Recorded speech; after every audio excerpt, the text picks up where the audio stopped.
માનનીય મંત્રીશ્રી જે માંગણીઓ લઈને આવ્યા છે માનનીય અધ્યક્ષશ્રી, એમાં પહેલા હું માહિતી અને પ્રસારણ વિભાગ ઉપર માનનીય અધ્યક્ષશ્રી મારી વાત કરવા માંગુ છું. માનનીય અધ્યક્ષશ્રી, જનતાને ઉપયોગી માહિતી એનું પ્રસારણ કરવાનું કામ એટલે માહિતી અને પ્રસારણ વિભાગ. માનનીય અધ્યક્ષશ્રી, અહીં હું આંકડાઓ જોતા હતો. 5 કરોડ કરતા વધારે રૂપિયા આપણા મેગેઝિનો પાછળ આપણે નાખીએ છીએ, અને આટલા પૈસા નાખ્યા પછી જો મેગેઝિન હાથમાં લઈને જોઈએ તો શું જનતાને ઉપયોગી માહિતી છે એમાં? શું પ્રજા ઉપયોગી વસ્તુનું એમાં પ્રસારણ છે ખરું? જવાબ મળશે ના. તો મળશે શું એમાં? મુખ્યમંત્રીશ્રીના ફોટા. માનનીય અધ્યક્ષશ્રી, લોકશાહી વ્યવસ્થામાં આ માનસિકતા અહો રૂપમ અહો ધ્વનિમ, માનનીય અધ્યક્ષશ્રી, એનો ફાયદો કોને? શું આ માટે જનતાના નાણાં આપણે વાપરવા બેઠા છીએ? માનનીય અધ્યક્ષશ્રી, માહિતી ખાતા પાસે સ્ટાફ છે, મારો અનુભવ છે, સારો અને અનુભવી સ્ટાફ પણ છે. આપણે એનો ઉપયોગ કરવો નથી. માહિતી ખાતામાં આઉટસોર્સિંગ ચાલુ થયું છે. એ કરપ્શનનો સોર્સ ઉભો કરવા માટેનું આઉટસોર્સિંગ છે, એ મારો સ્પષ્ટ આક્ષેપ છે. શા માટે આ કરીએ છીએ? માનનીય અધ્યક્ષશ્રી, રેડિયો અને દૂરદર્શનની સામે દેખાવો ક્યારેક જે સત્તાધારી પક્ષ છે એના મિત્રો કરતા હોય છે. ક્યારેક જોજો દૂરદર્શન કે રેડિયોના સમાચાર, એમાં ભારતીય જનતા પક્ષ કે મુખ્યમંત્રીશ્રીનું કવરેજ કેટલું હોય છે, અને પછી આપનો ગુજરાતનો અંક ઉઠાવીને જોજો કે એમાં વિરોધ પક્ષના માટેનો એક પણ શબ્દ હોય છે ખરો આપના ગુજરાતના અંકમાં? શું આપની એ જવાબદારી નથી? અને ભૂતકાળ પણ જોજો. માનનીય અધ્યક્ષશ્રી, માનનીય કેશુભાઈ વિરોધ પક્ષના નેતા હતા. એમણે પ્રેસ કોન્ફરન્સ રાખી હોય, માહિતી ખાતાનું વાહન વિરોધ પક્ષના નેતાની પ્રેસ કોન્ફરન્સમાં પ્રેસના મિત્રોને લઈને જાય. પ્રજાના પ્રતિનિધિ તરીકે વિરોધ પક્ષનો નેતા પણ બેઠો છે, અને મને યાદ છે કે મંત્રીમંડળના કોઈ સભ્યએ જો પ્રેસ કોન્ફરન્સ રાખી હોય અને એ જ સમયે માનની કેશુભાઈની હોય, તો બીજું કોઈ નહીં, મુખ્યમંત્રી અમને સૂચના આપે કે મંત્રીમંડળના સભ્યએ પ્રેસ કોન્ફરન્સનો સમય બદલાવો, કારણ કે વિરોધ પક્ષના નેતાનું મહત્વ લોકશાહીમાં એટલું ઊંચું છે. આ વ્યવસ્થા હતી. વાહન લાવવા લઈ જવા માટે માહિતી ખાતાનું નિયમિત વાહન એ પ્રેસ અને મીડિયાના મિત્રોને મળતું હતું, કે પ્રેસ અને મીડિયાનો મિત્ર સચિવાલયના દરવાજામાં આવે. એક ચોથી જાગીર છે લોકશાહીની. મંત્રીશ્રીને 2 ચોંટિયા ભરે એવા પ્રશ્નો પૂછે, પણ આખરે પ્રજા હિતમાં એ પૂછે છે. એને જવાબ મંત્રીઓએ આપવા પડે, એને સાંભળવા પણ પડે, એની ટીકાને સહન પણ કરવી પડે. પણ માનનીય અધ્યક્ષશ્રી, એ વાહનની સુવિધા બંધ થઈ ગઈ. વિરોધ પક્ષના નેતાની પ્રેસ કોન્ફરન્સમાં આવવા જવા માટેની વ્યવસ્થા આપવાનો સિલસિલો પણ બંધ થયો માનનીય અધ્યક્ષશ્રી. અને માત્ર ને માત્ર એક જ કામ કરવાનું માનનીય અધ્યક્ષશ્રી, જે ગુણગાન ગાથાઓ, યશ ગાથાઓ મુખ્યમંત્રીશ્રીની ગાવા સિવાય શું આ કામ જ બીજું કઈ માહિતી ખાતા પાસે નથી? માનનીય અધ્યક્ષશ્રી, નવી પ્રથા શરૂ થઈ. એકાદા નહીં, કેટલાય માહિતી ખાતાના સ્ટાફના લોકોને વિધાનસભા ગૃહમાં બેસાડવામાં આવે, અને મંત્રીશ્રી જે બોલે એના પાના ભરીને રિપોર્ટ તૈયાર કરવાના. શું પ્રજાના પૈસે સિક્કાની એક બાજુ લઈને ચાલવાનું કામ એ માહિતી ખાતાનું કામ છે? શું આ જ કામ આપણે એના પાસે કરાવવાનું છે? માહિતી ખાતાની ક્યારેક પ્રેસ નોટો માનનીય અધ્યક્ષશ્રી જોશો તો ખ્યાલ આવશે કે આ તો કઈ રીતની વ્યવસ્થા ચાલે છે. હું આપના મારફતે માનનીય અધ્યક્ષશ્રી ગૃહના અંદર એ સરકારને જણાવવા માંગુ છું, આપ કૌભાંડકારી સત્યમ કોમ્પ્યુટર્સને જગ્યાઓ, જમીનો આપી શકો છો, આપ ટાટા મોટર્સને જમીનો આપી શકો છો, તો પત્રકારને એક નાનો પ્લોટ આપવામાં શું આપણને તકલીફ પડે છે? આપો ને એમને પણ પ્લોટ. ભૂતકાળની સરકારોમાં માનનીય અધ્યક્ષશ્રી પત્રકારોને વ્યવસ્થા પણ આપી હતી, અને ક્યારેક રહેઠાણના મકાનો પણ આપ્યા છે એમના માટેની કોઈ. કારણ કે આખરે ક્યારેક આપણને ન ગમે, પણ એ માણસ લોકશાહીની સેવા કરનારા, જતન કરનારા વર્ગ પૈકીનો એ વર્ગ છે. આપણે નહીં ભૂલવું જોઈએ માનનીય અધ્યક્ષશ્રી. અને એ પ્રજાનો જાગૃત પ્રહરી એટલે પત્રકાર માનનીય અધ્યક્ષશ્રી. કદાચ કોઈ કોર્પોરેટમાં જાય તો કેટલાક ઇન્ટેલિજન્ટ પત્રકારો મેળવે છે એના કરતા અનેક ગણું વેતન મેળવી શકે, પણ એ છોડીને એક જોબ સેટિસ્ફેક્શન માટે કંઈક આપણે જેમ જનતાની કામ કરવા આવ્યા છે એમ એ પણ કંઈક કામ કરે છે. વાત માનનીય અધ્યક્ષશ્રી નહીં ભૂલવું જોઈએ.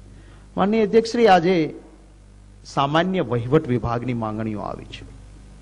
સામાન્ય વહીવટ વિભાગ એટલે સરકારનું હૃદય. માનનીય અધ્યક્ષશ્રી, આઈએએસ અને આઈપીએસ ના મહેકમથી માંડીને બધી જવાબદારીઓ એમના શિરે હોય છે.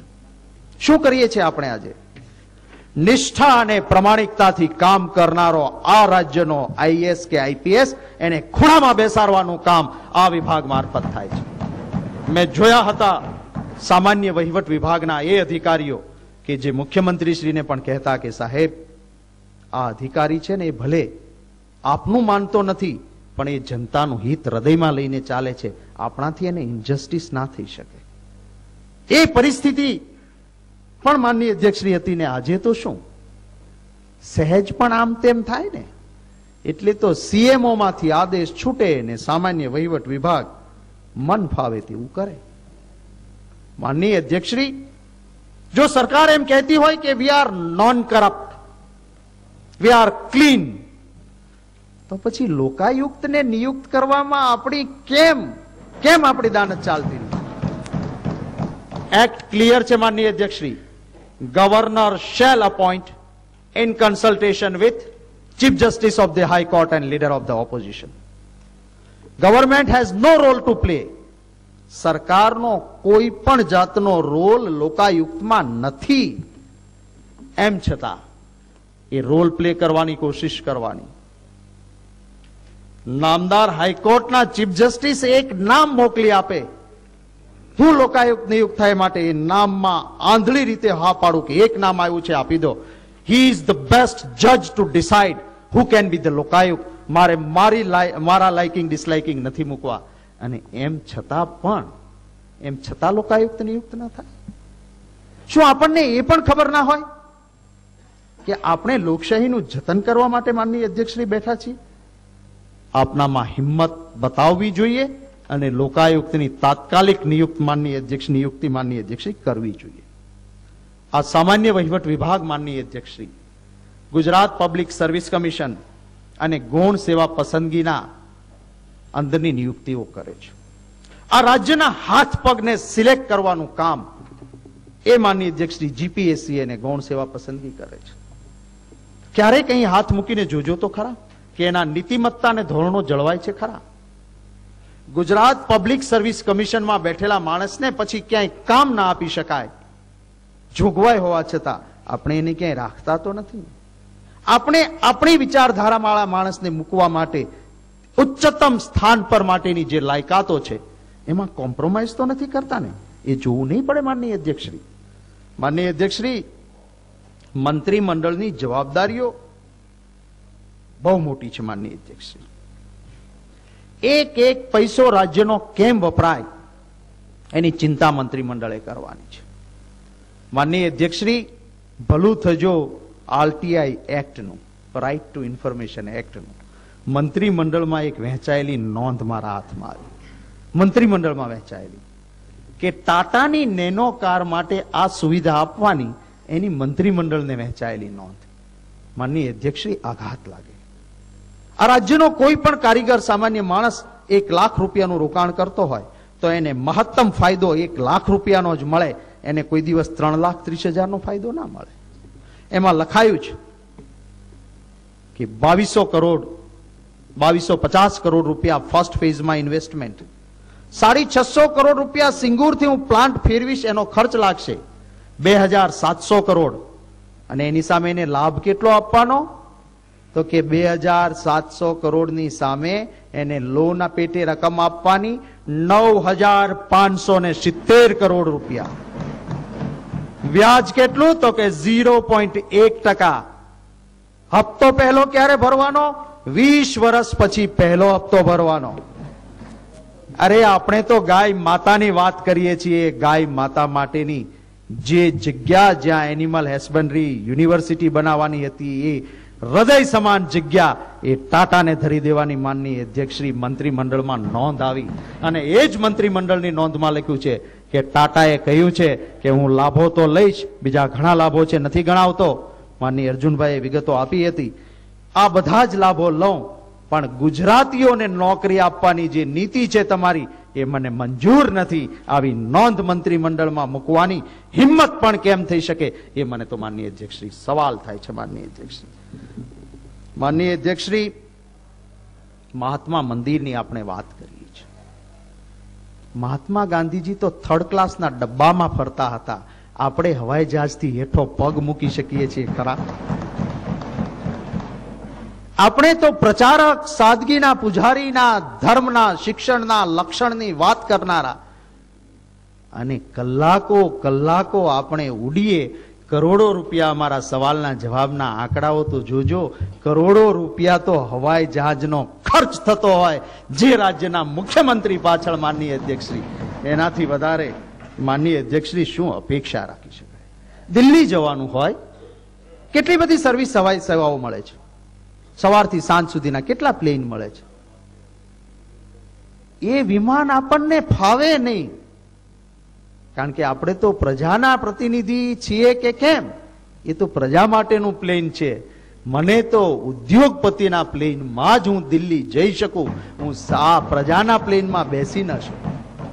માનનીય અધ્યક્ષશ્રી, મારે એ વાત પણ કરવી છે કે આ સામાન્ય વહીવટ વિભાગ છે. મંત્રીશ્રીઓ અને અધિકારીશ્રીઓની જવાબદારી એ સામાન્ય વહીવટ વિભાગ અને મંત્રીમંડળ ઉપર છે. આ પક્ષ કે આ પક્ષનો ધારાસભ્ય આપને પત્ર લખે છે. એ પત્ર શેના માટે લખે છે? પ્રજાના પ્રશ્ન માટે લખે છે. આપ એને 2 લીટીનું એકનોલેજમેન્ટ મોકલી દો, એનાથી આપનું કામ નથી પતતું. શું છે આપના પરિપત્રો? શું છે આપની વ્યવસ્થા? માનનીય અધ્યક્ષશ્રી, મુખ્યમંત્રીશ્રી વતી સામાન્ય વહીવટ વિભાગનો પ્રશ્નોત્તરી માટે ને બીજી જવાબદારી હું સંભાળતો હતો. હું દર અઠવાડિયે વિભાગની મિટિંગ રાખતો હતો કે ધારાસભ્યોના કે વિરોધ પક્ષના નેતાના, ધારાસભ્ય આ પક્ષનો હોય કે આ પક્ષનો હોય, એના પત્રો આવ્યા હોય, એનો ફાઇનલ જવાબ સમય મર્યાદામાં એને મળવો જોઈએ કે આપણે જે પત્ર લખ્યો હતો એની આખરી પરિસ્થિતિ આ છે. આજે તો માનનીય અધ્યક્ષશ્રી, કલેક્ટરો પણ કે કોઈ સામાન્ય અધિકારી પણ ધારાસભ્યને એવો તો જ રીતે ગણે છે કે ધારાસભ્યશ્રીનો આવેલો પત્ર છે ને એનો જવાબ પણ ન દે તો ચાલે. એ સરકારની નિષ્ફળતા છે, હું એમ માનું છું. ધારાસભ્ય અહીંયા બેઠો હોય કે અહીંયા બેઠો હોય, એ પ્રજાનો પ્રતિનિધિ છે અને એના અવાજનો પડઘો જો સરકાર ન પડાવી શકતી હોય, એ અધિકારીના કાન સુધી જો ધારાસભ્યના પત્રનો અવાજ ન પહોંચતો હોય તો એનો કાન સાંભળવાની જવાબદારી આ મંત્રીમંડળની છે. માનનીય અધ્યક્ષ, શું આપણે કરી શકીએ છીએ ખરા?